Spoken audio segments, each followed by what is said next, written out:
Sebuah fakta mengejutkan terungkap di Pengadilan Negeri PN Surabaya. Itong Isnaini Hidayat, mantan hakim yang pernah divonis 5 tahun penjara hingga tingkat Mahkamah Agung, karena kasus suap, kini diangkat menjadi aparatur sipil negara ASN di PN Surabaya. Ironisnya, PN Surabaya adalah tempat Itong dulu ditangkap oleh KPK karena menerima suap. Kasus suap yang menjerat Itong bermula dari pengurusan perkara perdata pembubaran PT Soyu Giri Primedika SGP. Ia divonis 5 tahun penjara oleh Pengadilan Tipikor Surabaya atas perbuatannya. Sementara, Humas PN Surabaya, S. Pujiono, membenarkan informasi ini. Ia menyatakan bahwa PN Surabaya telah menerima surat keputusan pengangkatan Itong sebagai ASN. Di Pengadilan Negeri Surabaya.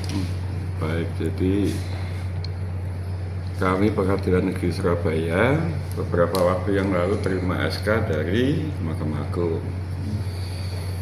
Isinya bahwa mengangkat yang bersangkutan sebagai PNS di PN Surabaya. Jadi cerita awalnya, pada saat beliau ini terkena masalah, Mahkamah Agung mengeluarkan surat pemberhentian sementara. Pemberhentian sementara, kemudian setelah proses dan sebagainya, semuanya dijalani sampai persidangan, sampai hukuman, keluar putusan dari Presiden, SK dari Presiden yang memberhentikan yang bersangkutan dari jabatan hakim. Kemudian beberapa waktu yang lalu kita terima SK pengangkatan yang bersangkutan sebagai PNS di PN Surabaya. Jadi itu yang sekarang sedang kita konsultasikan dengan Mahkamah Agung. Nanti kami tadi sudah ketemu dengan Pak Ketua, bahwa Pak Ketua sampai saat ini belum memanggil yang bersangkutan karena belum tahu yang bersangkutan sudah terima SK atau belum. Jadi itu masalahnya. Pak, artinya berarti itu status PNS-nya dikembalikan lagi dari sebelumnya diberhentikan sementara, sekarang dikembalikan lagi. Betul. Pak, kalau jadi sementara. Okay. Saya bacakan keputusan Presiden nomor 50 garis miring P tahun 2025. Pada prinsipnya, pemberhentian tidak dengan hormat dari jabatan dalam lingkungan peradilan umum, pertimbangan dan seterusnya, memberhentikan yang bersangkutan dari jabatan sebagai hakim pengadilan negeri terhitung sejak tanggal 30 November 2023. Jadi terhitungnya mulai itu, kemudian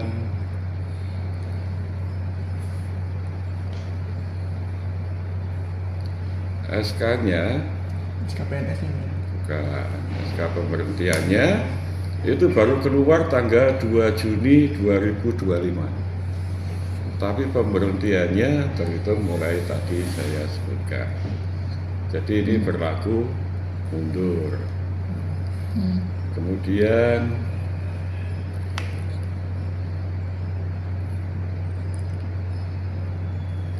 ada SK dari Sekretaris Mahkamah Agung Republik Indonesia, nomornya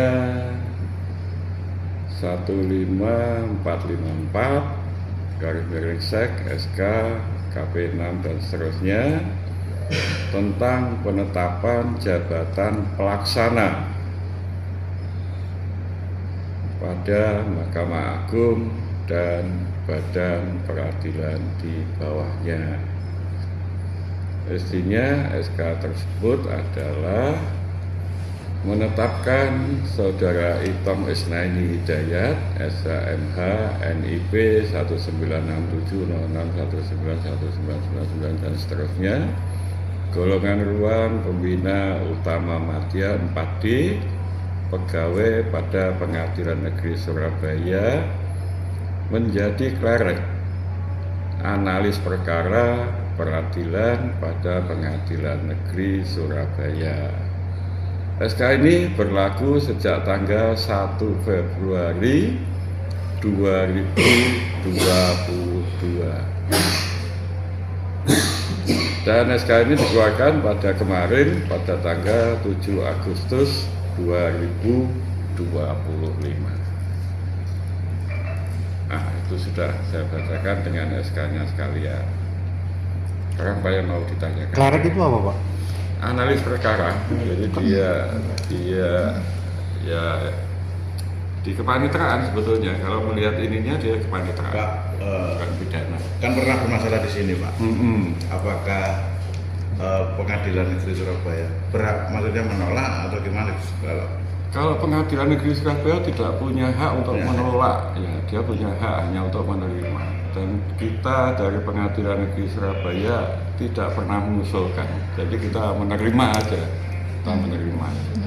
Artinya ini sudah pasti di sini, Pak? Sudah pasti di sini, kalau berdasarkan SK ini pasti di sini, sudah pasti di sini. Untuk posisinya tetap hakim? Enggak, sudah nggak hakim, jadi dia analis. jadi yang namanya hakim dia punya dua jabatan, satu pegawai negeri, yang dua hakim. Nah, kemarin hakimnya diberhentikan oleh Bapak Presiden, makanya ini SK pegawai negeri. Pak, di dalam SK itu ada nggak pertimbangan kenapa ditaruh di sini? Kenapa diangkat lagi? Kalau ini pertimbangannya di SK ini cuma undang-undang nomor sekian, makanya Ini undang-undang, ya? kalau saya menanyakan kepada Pak Ketua, pertimbangan dari Mahkamah Agung bagaimana, Pak Ketua menjawab bahwa yang berhak untuk menjawab pertimbangannya bagaimana adalah Mahkamah Agung, karena kita cuma menerima, Pelaksana. kita pelaksana. Pak, jika Pak, diperkenankan, dalam proses rekrutmen itu, jika seseorang, ini kita bicara ASN ya Pak, PNS, jika seseorang tersandung masalah lebih dari 1 tahun, apakah masih bisa yang bersangkutan tetap menjadi ASN atau diangkat kembali sebagai ASN? Bagaimana kalau aturan dalam Mahkamah Agung sendiri? Kalau soal itu saya nggak bisa nanggapi ya, karena ini masalah kewenangan Mahkamah Agung, makanya saya kembalikan ke Mahkamah Agung, karena banyak ada kasus yang diberhentikan PNS dan hakimnya, ada yang diberhentikan hakimnya saja, pegawainya masih ada. Nah, itulah kebijakan Mahkamah Agung. Berarti Saya sejak tidak tahu. terbitnya pemberhentian dari Presiden, Pak Itong masih mendapatkan fasilitas kayak gaji, tunjangan gitu sebagai PNS? Kalau saya mempertanyakan ke bagian personalia, selama ini tidak. Makanya nanti setelah SK ini diberlakukan, bagaimana dengan gaji dan sebagainya nanti akan ditanyakan kembali ke Mahkamah Agung. Nah itu yang fasilitasnya untuk fasilitas hakim atau PNS yang secara otomatis juga berhenti? Semuanya. Berarti sebagai PNS juga berhenti, Ya, sebagai hakim juga berhenti. Hakim juga berhenti. Terus posisinya Pak, dalam kepegawaian bagaimana? Masih tetap ASN berarti? Sejak diberhentikan oleh Presiden? Sejak diberhentikan oleh Presiden itu karena belum ada SK pemberhentian dan sebagainya, makanya masih tetap ASN. Tanpa gaji? Tanpa gaji karena selama ini tidak ada SK pendukung seperti SK yang baru kita terima ini, bahwa yang menyatakan dia ASN, sehingga pada saat Mahkamah Agung menyatakan ini diberhentikan sementara, nah sementara inilah makanya ini semua haknya diberhentikan sejak tahun 2002 tadi 2002 yang sampai dikeluarkan. dengan sekarang ini. Nah sekarang ini kan baru muncul SK ini. SK ini muncul, makanya nanti akan dipertanyakan kalau benar ditempatkan di sini, SK-nya memang di sini ya.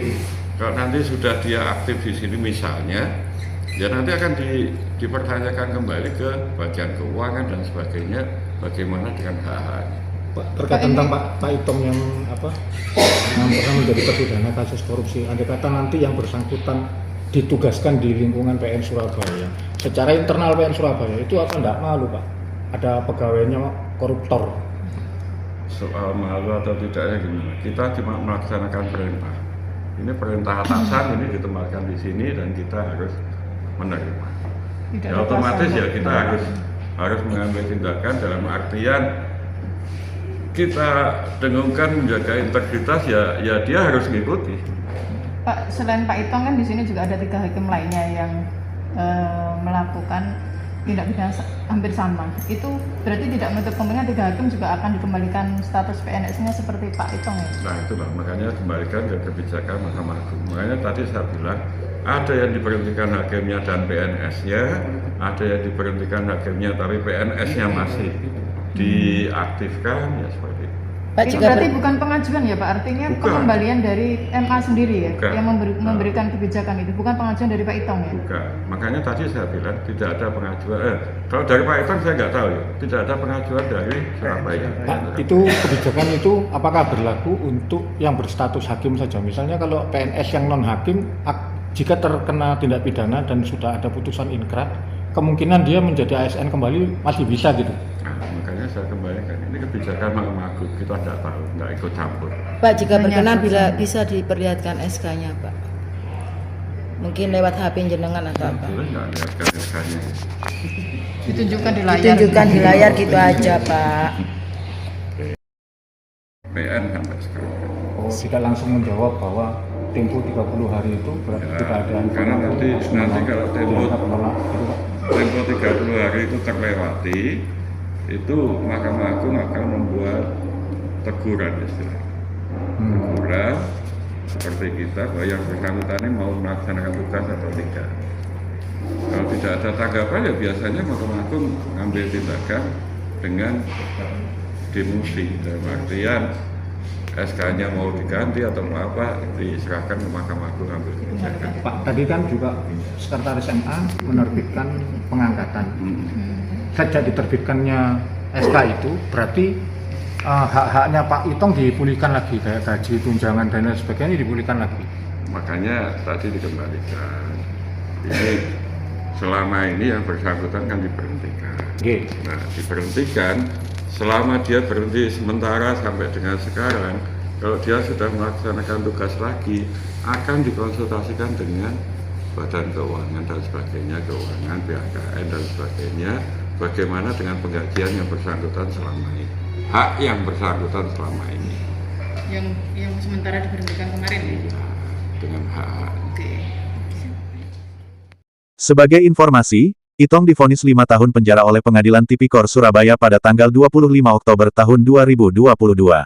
Selain hukuman badan, ia juga diwajibkan membayar denda 300 juta rupiah subsidiar 6 bulan kurungan serta uang pengganti 390 juta rupiah subsidiar 6 bulan.